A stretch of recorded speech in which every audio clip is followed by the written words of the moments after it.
महाराज, आज तक आपने मुझे अपना नाम नहीं बताया।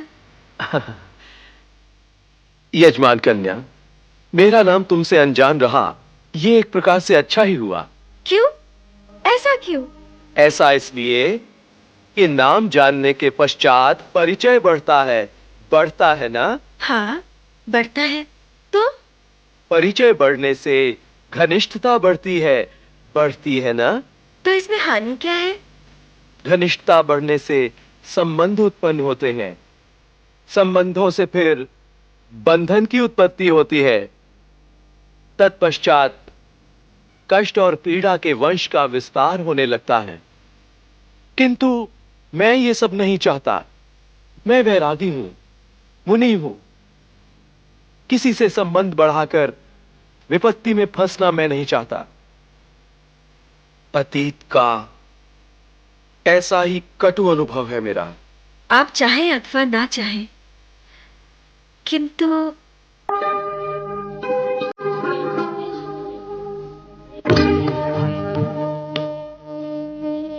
आप संबंध हो चुका है। संबंध? कैसा संबंध? आप वृक्ष से कूदकर अपने हाथ पांव तोड़ बैठे। बेसुधी की अवस्था में मैं आपको कुटिया में लेकर आई। मेरे बापू ने जड़ी बूटियों से आपको स्वस्थ किया और आप पुनः पहले के समान भले चंगे हो गए। इतनी बड़ी घटना को लेकर इतने दिनों से हम एक दूसरे के साथ हैं, समीप हैं। ये संबंध नहीं तो और क्या है? ये संबंध नहीं, आप पिता पुत्री का उपकार है मुझ पर, और इस उपकार के लिए मैं आप दोनों का आभारी हूं। कैसा उपकार? कहाँ का आभार? मैंने तो आपसे आपका नाम पूछा था। यदि आप अपना नाम नहीं बताना चाहते अतिथि तो ना सही, किंतु क्या आप अपनी सेविका का नाम भी नहीं पूछेंगे? क्या नाम है तुम्हारा? वन्या। वन में रहने वाली वनवासिनी वन्या, जो वनवासी कुरीला की पुत्री है।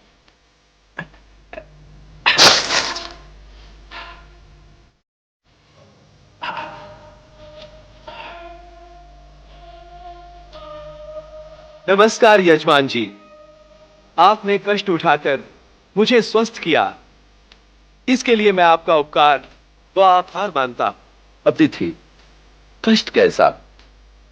तुम स्वस्थ हो गए तो हमारा कष्ट भी आनंद हो गया।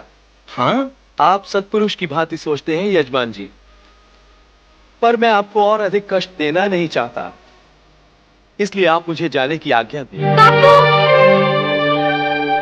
पुत्र, जाने का नाम लेकर हमारे मन को ठेस मत पहुंचाओ। अब तुम हमारे अतिथि कहां रहे हो? अब तो हमारे घर परिवार के सदस्य हो गए हो पुत्र, हमारे अपने हो गए हो। हाँ, वन्या, मैं फल लाना भूल गया, जा तू जाकर ले आ, इन्हें खिलाना है। अच्छा बाबू, जा मेरी पुत्री, अभी लाई। जा। पुत्र, मैं तुम्हारे वंश, तुम्हारे माता पिता के विषय में कुछ नहीं जानता। मैं तो केवल इतना जानता हूं कि मेरी पुत्री वन्या तुम्हारी सेवा करते करते तुम्हें अपना सब कुछ मान चुकी है पुत्र। हाँ, और मैंने भी मन ही मन ये सोच लिया है कि तुम ही मेरे जमाता बनोगे। हाँ। नहीं बाबा, नहीं, मैं बाल ब्रह्मचारी हूं, मुनि हूं, मैं विवाह के झंझट में नहीं पड़ सकता। ऐसा न कहो पुत्र, ऐसा न कहो। हम भोले भाले वनवासी जिसे एक बार अपना मान लेते हैं ना पुत्र, उसका साथ फिर कभी नहीं छोड़ते। हाँ, यदि तुमने वन्या से विवाह करने में कोई आनाकानी की ना, तो उसका हृदय टूट जाएगा पुत्र। हाँ, फिर वो कभी किसी से विवाह नहीं करेगी, कभी नहीं। हम वनवासियों में पुत्री का विवाह ना करना एक बहुत बड़ा पाप समझा जाता है पुत्र। मुझे इस पाप पे मत धकेलो पुत्र, मुझे इस पाप पे मत धकेलो, मत धकेलो। वन्या, तेरी आशा फलने वाली है पुत्री। अतिथि हमारी बात मान गए हैं। हाँ।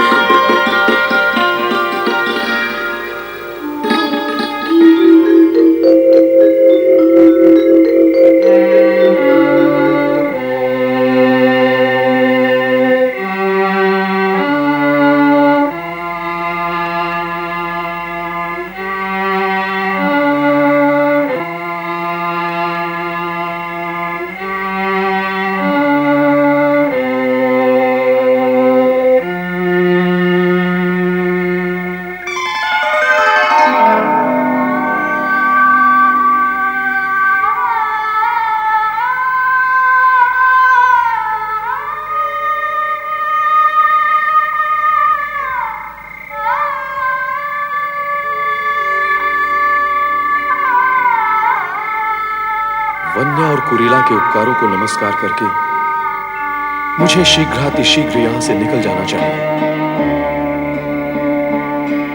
नारद को श्राप देकर मैंने भयानक भूल की है।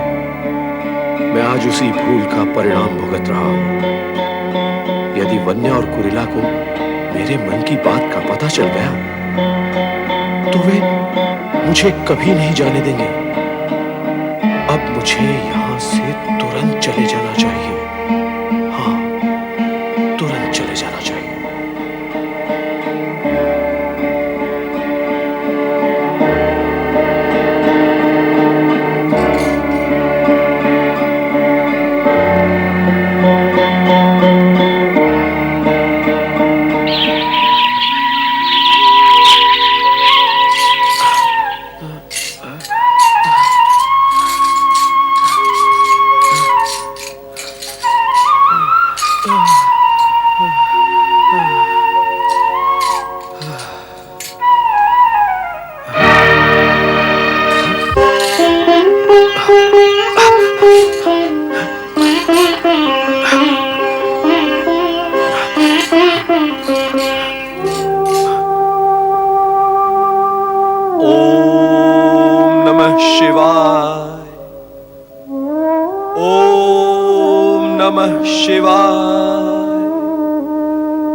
मुझे क्षमा करना शिव शंकर, मुझे क्षमा करना।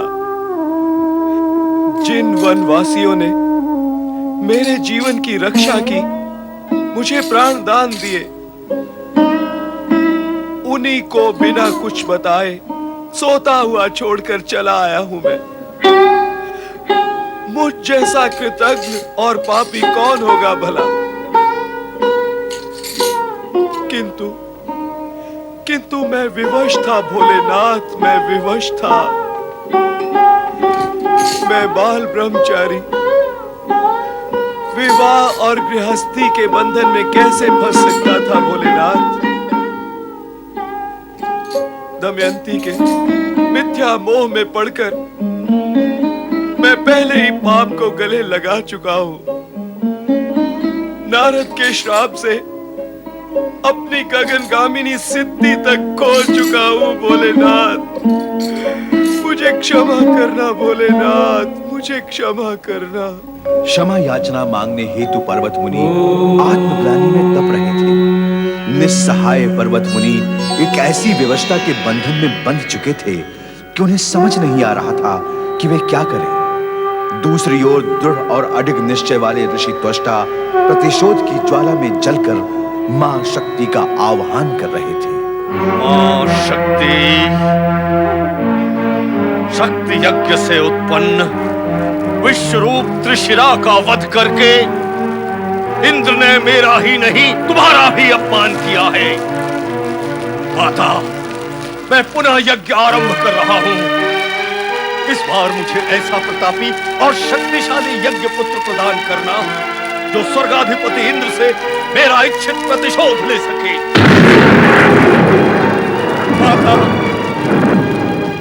माता, यदि ऐसा नहीं हुआ तो मैं स्वयं इस यज्ञ कुंड में कूदकर अपनी आहुति दे दूंगा। माता, मेरी प्रार्थना और पुकार का उत्तर दो मां।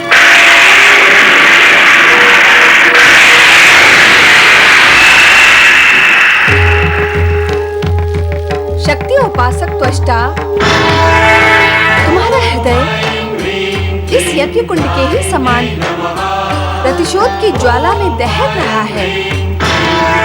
प्रतिशोध पिता बनकर हत्या और षड्यंत्र के गर्भ से प्रतिशोध के राक्षस को ही जन्म देता है, जो कि इस जगत में सभी के लिए अनिष्टकारी होता है।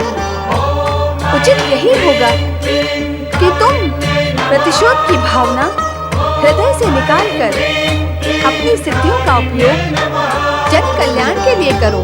नहीं, नहीं माता शक्ति, नहीं। जब तक मैं इंद्र को दंडित करके उससे अपना प्रतिशोध नहीं लूंगा, मेरे हृदय को शांति नहीं मिलेगी माता। और जन कल्याण की भावना शांत हृदय से ही उत्पन्न होती है माता।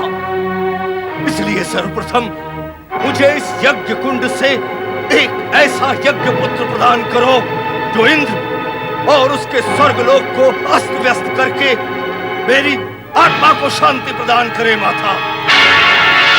माता, यदि तुमने ऐसा नहीं किया तो मैं इसी समय इस यज्ञ कुंड में अपने आप को भस्म कर लूंगा। रुक जाओ त्वष्टा।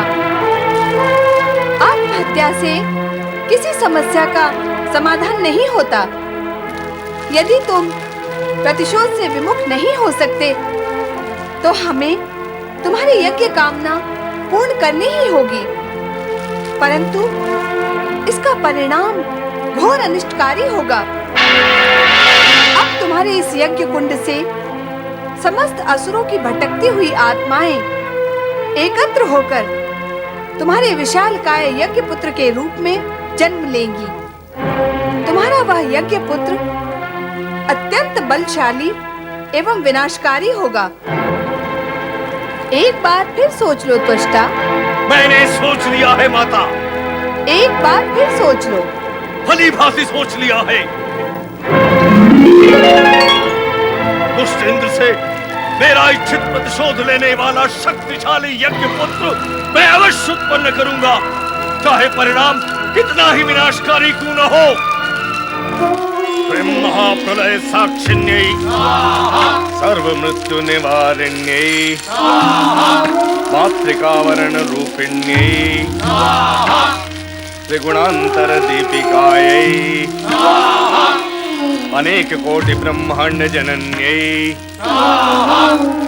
लोक यात्रा विदारिण्यै भावाभाव विवर्जितायै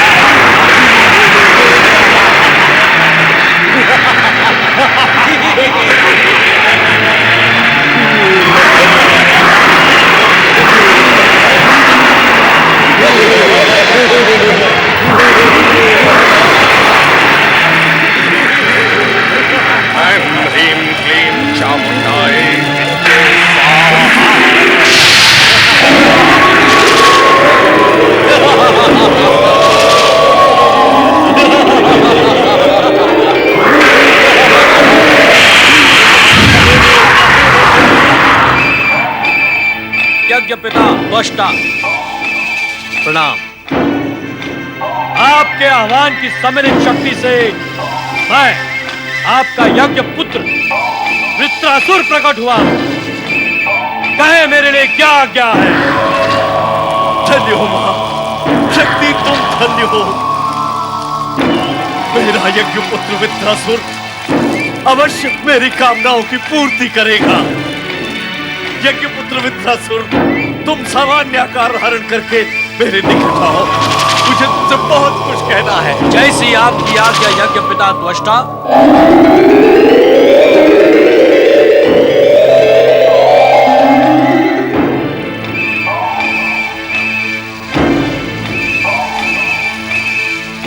मेरा प्रणाम स्वीकार करें यज्ञ पिता, और मुझे आज्ञा दें कि मुझे अब क्या करना है।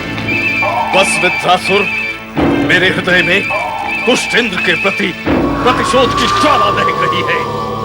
उस दुष्ट इंद्र ने तुमसे पहले इसी यज्ञ कुंड से उत्पन्न तुम्हारे यज्ञ भ्राता तृष्णा का कपट से वध किया था। उसका प्रतिशोध तुम्हें लेना है। मैं इसी समय इंद्र को पकड़कर कुचल दूंगा। नहीं वृत्रासुर, नहीं, सर्वथा नहीं। क्यों नहीं यज्ञ पिता? क्योंकि तुम्हारे यज्ञ भ्राता तृष्णा ने मेरी बात न मानकर भयानक भूल की थी। अब वो भूल मैं तुम्हें नहीं करने दूंगा। कैसी भूल? मैंने तृष्णा से कहा था कि इंद्र को दंडित करने से पहले तुम ब्रह्मा जी से अमरता का वरदान प्राप्त करो, किंतु तृष्णा ने मेरे आदेश पर ध्यान नहीं दिया और वो कपटी इंद्र के हाथों मारा गया। मैं इंद्र को नहीं छोड़ूंगा यज्ञ पिता, वो मेरे हाथों मारा जाएगा। ऐसा करने से पूर्व तुम वन में किसी एकांत स्थल में जाकर ब्रह्मा जी की आराधना करते हुए तपस्या आरंभ करो और तब तक करते रहो जब तक ब्रह्मा जी तुम्हें वरदान देने पर विवश न हो जाए। वत्स, तुम उदास क्यों हो गए? मैं आपकी आज्ञा का पालन करूंगा यज्ञ पिता, किंतु क्या वृत्रासुर? यही कि यदि आप मुझे अभी अवसर देते तो मैं शत्रु इंद्र को दिखा देता कि बिना वरदान के भी मैं कितना शक्तिशाली हूं। प्रिय वृत्रासुर, मैं तुम्हारी शक्ति से परिचित हूं तो इंद्र की छल और कपटपूर्ण वृत्ति से भी परिचित हूं। वो दुष्ट, छली और कपटी होते हुए भी अत्यंत चतुर है।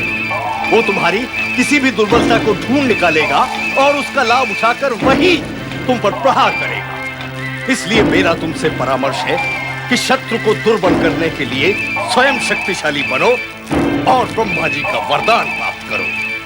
जैसी आपकी आज्ञा यज्ञ पिता।